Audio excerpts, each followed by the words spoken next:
Welcome back, everyone, to the Deep Dive. Ready for another deep dive. As always. Today, we're kind of tackling a really interesting idea. You know how, like, interpretations of religious texts can kind of stray a bit from the original teachings? Right. And even sometimes maybe even lead to things like superstitions. Yeah, it's a really interesting area. And I think often, we tend to think of these kind of shifts in interpretation as the work of, like, individuals who have ulterior motives. Right. What some texts might call, like, quote unquote, false prophets. Right. Yeah, exactly. And our source material for this deep dive really goes deep into this whole idea of false prophets, specifically in Christianity. Okay.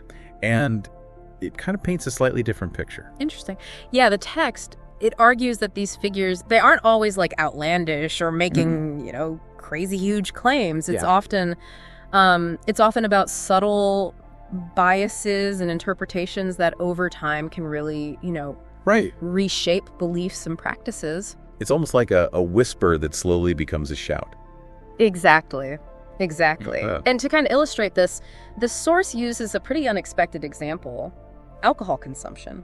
Oh, yeah, that's interesting. I mean, you'd think that the Bible would have a pretty clear stance on alcohol, right? Yeah, you'd think. Like for it or against it? Right, for it or against it. But it's actually much more complex than that. Oh, really? Yeah. On one hand, we have the story of Jesus turning water into wine at the wedding at Cana. Oh, right. Yeah. Which seems like a pretty, positive endorsement. Totally. But then on the other hand, we also have all these verses that warn against drunkenness. Right, yeah. And, talk about its dangers. So then that's where these so-called egoistic interpreters come in. The source actually uses that term to describe, individuals who might be consciously or unconsciously inserting their own agenda into their interpretations. That's right. And they're suggesting that maybe some folks emphasize the positive instances of alcohol to kind of justify its use. Right. And maybe downplay the warnings a little bit. Potentially. So are they saying that these interpretations actually shaped our social norms around drinking? That's what they're getting at, yeah. Wow. And what's even more fascinating is that they talk about how that might have even impacted, the alcohol industry itself. Oh, wow. Like, think about it. If certain interpretations help to normalize alcohol use, it's not hard to imagine that impacting production consumption patterns throughout history. It really is fascinating. It makes you wonder, what other everyday things that we see might have been shaped by similar interpretations. It's a really thought-provoking question, and the source goes even deeper. It uses another kind of a compelling example, and that is the rise of superstitions. Oh, right. We're making the case that many practices that we might not even question today are actually considered superstitious because they lack a basis in original teachings or, even in scientific understanding. Exactly. And they highlight a few examples like specific types of clothing and symbols that are now like super common, elaborate rituals and ceremonies, even the structure of, religious titles and hierarchies. Yeah, they even go so far as to say that some of these practices might have actually been introduced not really from like genuine spiritual insight, but more as ways to maintain control. That's right. And, kind of enforce religious authority. That's the core of their argument, and it's a bit unsettling to consider, isn't it, that things we might think are central to faith could be rooted in like the desire for control rather than authentic spirituality. Yeah, it definitely makes you question some assumptions. Yeah. I mean, what I find particularly striking is how they connect these potentially manufactured practices back to those egoistic interpreters we were talking about. Right, it's like a chain reaction almost, right? Yeah. Like an interpretation that subtly favors a certain practice leads to its adoption, which in turn solidifies the interpreter's authority. Right. So it becomes this kind of self-perpetuating cycle. Yeah, and over time, those practices just become so ingrained that, questioning them feels almost, I don't know. Yeah. Unthinkable. Unthinkable, yeah. Yeah. So it really makes you wonder, like, how do these seemingly arbitrary practices gain such a strong foothold? Like, why do people cling to them so tightly? Yeah. Even when there's... Yeah, even in the face of conflicting information. Yeah, that's a great question. Yeah. What do you think about that? Well, to understand that, we kind of need to think about the power dynamics, at play within religious structures. Okay. If you have people in positions of authority who are presenting these practices as, essential to the faith, questioning them could be seen as like questioning the faith itself. Yeah, it's almost like there's this built-in resistance to critical thinking.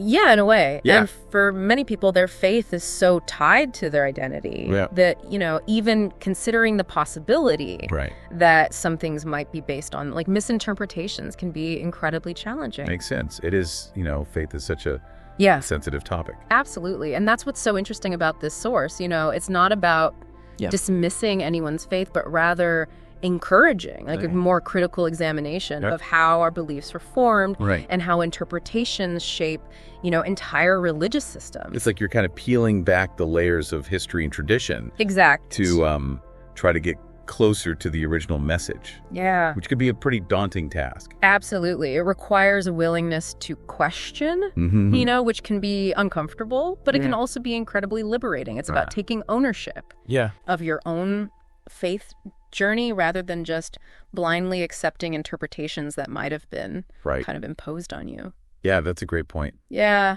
Yeah, it makes you think about like the weight of those interpretations, Yeah. But how do we kind of balance that with the fact that, for so many people, these practices, they bring them comfort, right? They're a source of meaning. Yeah, absolutely. And that's a really important point. Yeah.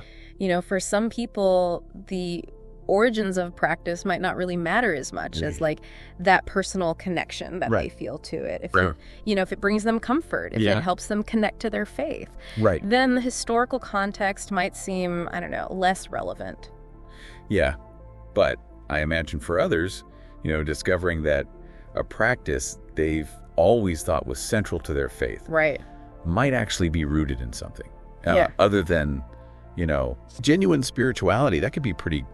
It could be unsettling. Yeah. It could, for some, trigger like a crisis of faith. Yeah. Imagine having your whole belief system built around something that, turns out to have a completely different origin story. Yeah, it really does highlight how personal, this whole exploration can be. Yeah. And it's not just about, individuals either. It has implications for whole communities. Yeah, exactly. Yeah. Like think about Absolutely. What happens when certain people in a community start to question, some of the long-held traditions. Exactly. It could lead to, Yeah. There could be friction. Yeah. Disagreements, even divisions within the group. So it's not just like an academic or philosophical thing. It's like it has real-world consequences. It does. For how people relate to their faith and each other. Exactly. And it kind of underscores the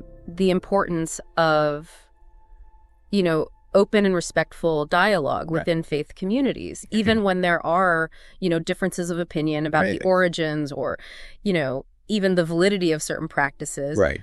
Being able to have those conversations constructively is so important. Because at the end of the day, even if we don't agree on the, specifics, the goal should be to understand each other better.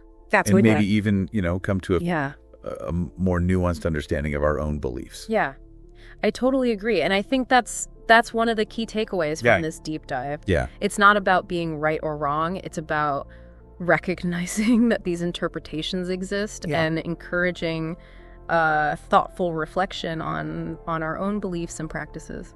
So we've covered a lot of ground in this deep dive. We started off with this whole idea of interpretations, potentially straying from the original teachings, particularly within Christianity. Right. And we've seen how those interpretations can show up in these, kind of unexpected ways, shaping things, from social norms around alcohol to even the development of practices that the source calls superstitious. Yeah, and we've also touched on like the potential motivations behind these interpretations. Right. Everything from, unconscious biases to maybe a more deliberate desire for control. Right, for authority. Yeah, it's almost like we're uncovering this hidden layer of history that's, often overlooked. Often overlooked, But it can be it's fascinating, yeah, but also a little bit unnerving to think about how much our understanding of, the world and even our own faith is shaped by interpretations that we might not even be aware of. It really speaks to the power of these belief systems, and the human need to make sense of the world around us. Yeah. But it also, I think, really highlights the importance of critical thinking and questioning assumptions. Even, or maybe especially when it comes to, things we consider sacred. Exactly, because the source is arguing that blindly accepting these interpretations without examining them can sometimes lead us down a path that's more about control and dogma than genuine spiritual growth. So where does this leave us? What are we supposed to do with all of this information? I mean, it can be kind of overwhelming to think about. Yeah, I get that. It can be challenging, to really confront those, those deep-seated beliefs. Yeah. But I think the first step is just awareness. Okay. Just recognizing that these interpretations exist, that they have power and they can, evolve over time. So it's not about throwing everything out, but starting to look at things with a more critical eye. Critical eye, exactly. Asking ourselves, why do I believe this? Where did this come from? Does this really resonate with me? Yeah. Or am I just accepting it because it's what I've always been taught? Yeah, it's about, I don't know, taking ownership of our faith. Yeah. Making it a choice. Right. Rather than just, like you said, an inheritance. Yeah, that's a great way to put it. It's like a journey. It is a journey. That, I don't know, each of us kind of has to go on. Has to take on our own. Yeah. There's no right answer. There's no one-size-fits-all approach. Yeah, it sounds like a very personal process, reflecting and reevaluating things. It is. And while it's a journey that we kind of each have to take on our own, I think, engaging in open and honest dialogue with others can be really valuable. So sharing our perspectives and really listening to different points of view, maybe even respectfully challenging each other's assumptions. Exactly. It's through those conversations that we can learn from each other's, experiences and maybe even come to a deeper, more nuanced understanding of our own beliefs in the world around us. I think this deep dive has given us a lot to think about. It has. It's fascinating, but also, I don't know, kind of unsettling to realize how much our understanding of, faith and religion is really shaped by interpretations that we might not even... that we're not even aware of. Realize are happening, It's a good reminder that even the most, deeply held beliefs are still subject to interpretation. Yeah. And that... questioning those interpretations can be a really powerful way to grow and to understand. And maybe the most authentic way to express faith doesn't come from blindly accepting, but from actually being willing to think critically and reflect. Yeah, absolutely. And it kind of leaves us with a final kind of thought-provoking question to ponder. Okay. As we navigate this whole complex world of faith and belief. Yeah. How do we really discern what's authentic? Right. What aligns with the original message versus, what's been kind of shaped by human interpretation? Yeah, that's something I think we all need to think about. I think so too. Thanks for joining us on this fascinating journey into, this whole world of egoistic interpreters and the rise of superstition. It's been a pleasure diving deep. Thanks for joining us.